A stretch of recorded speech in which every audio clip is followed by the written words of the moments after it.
Welcome back to the show.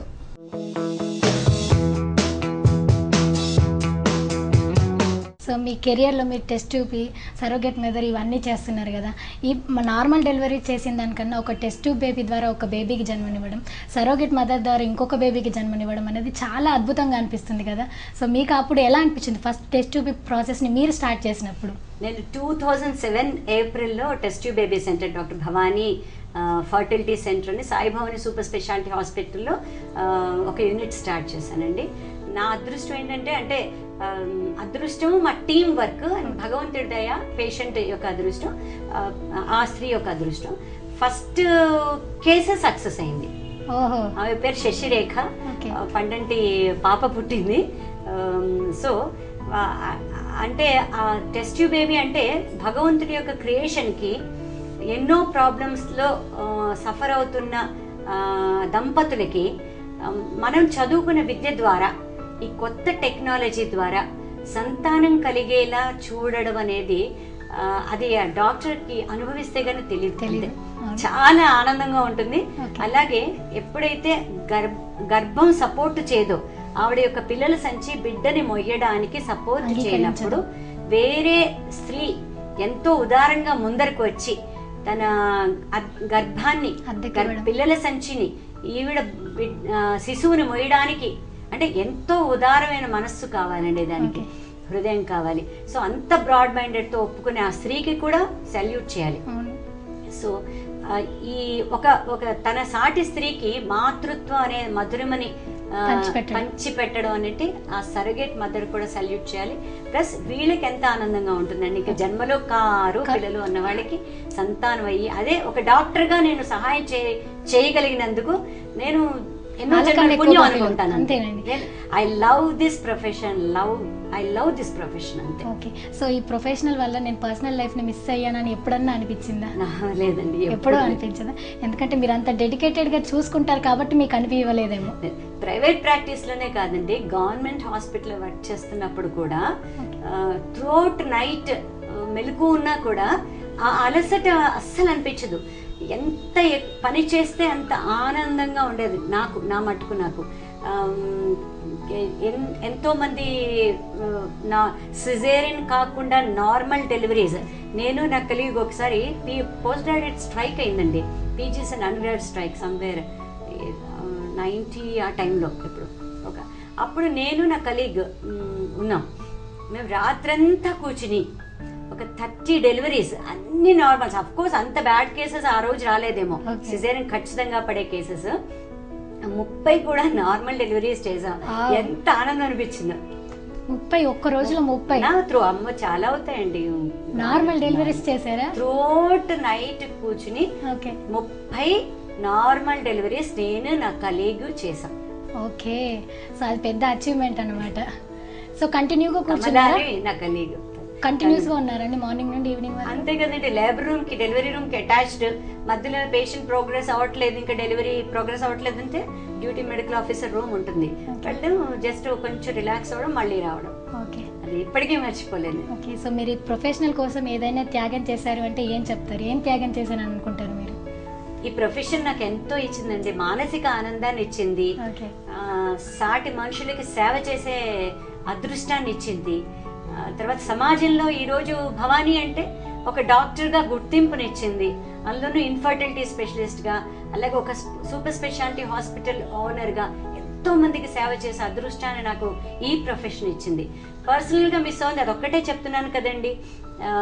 నా పిల్లలకి కొంచెం నేను తల్లిగా అంత అవైలబిలిటీ లేకుండా ఉన్నాను, కానీ నా తల్లిదండ్రులకి ఎంతో సంతోషాన్ని ఇచ్చింది నేను డాక్టర్ అవ్వడం.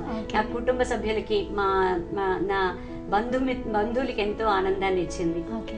సో మీరు డాక్టర్ కాబట్టి సోషల్ సర్వీసెస్ చేస్తుంటారు కాబట్టి మీకు ఏమైనా అవార్డులు వచ్చాయా?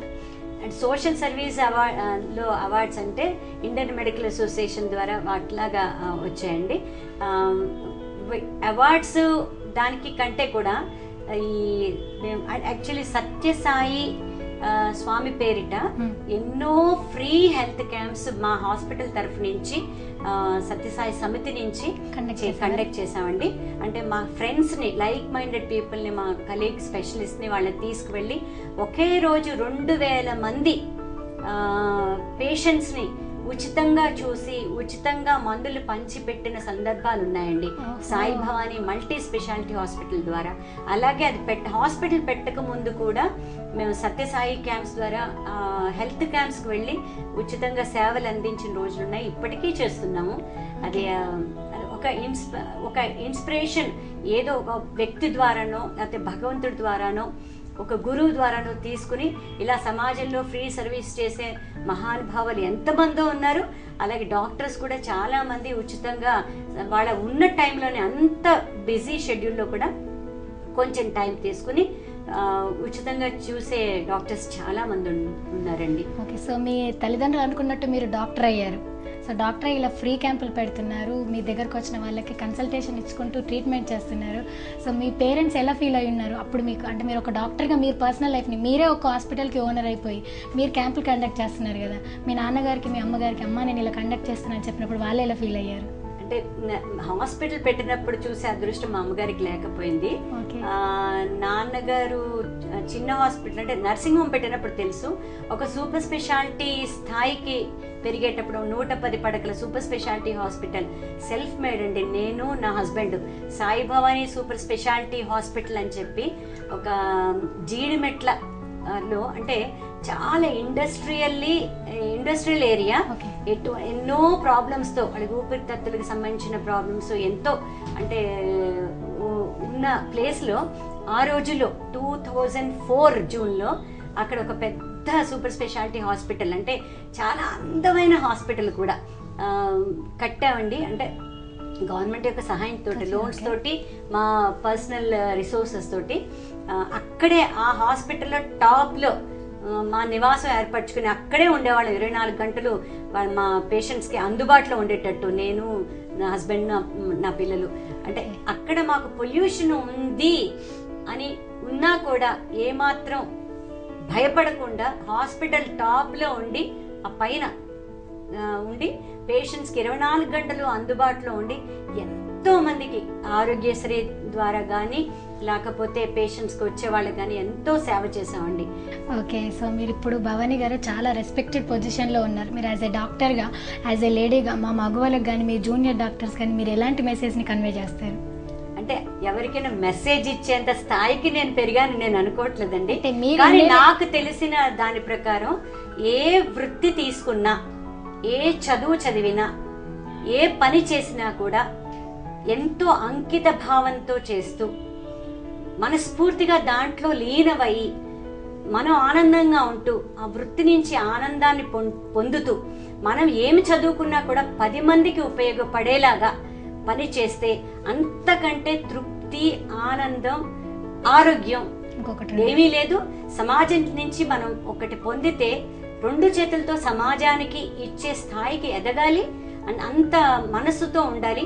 అప్పుడు జీవితం చివరిదాకా చాలా ఆనందమయంగా ఉంటుందండి. ఆటోమేటిక్గా మనకి మంచి పేరు అనేది సమాజం నుంచి వస్తుందండి. సో అందరూ కూడా అంకిత భావంతో పని చేయాలి అని నా చిన్నవాళ్ళకి చెప్తున్నానండి. Okay, thank you so much Bhavani గారు. Thank you. చూసారు కదండి డాక్టర్ భవానీ గారి ఇన్స్పైరింగ్ స్టోరీ.